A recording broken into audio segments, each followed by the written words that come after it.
When you want to get the real taper on the back edge of the wing, if that's what you're after, the best way to do it, I've found, is to use a couple of spare pieces of timber on the opposite edge. So we've got the round edge at the front. We're going to flip that around and rest that on top of the timber and put it on top of the sandpaper. Then I can use that to keep the same angle the whole way along. Now you will have to watch that you move your hand back and forth to different areas, because it might end up taking too much off one section. So I've been narrowing this. I need to work on it a fair bit more on this edge here.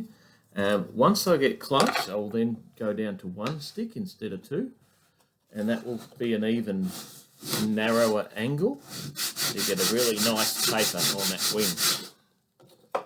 Okay, so that will help to, it's not complete yet, but that will help to flatten off that back edge. Okay, thank you.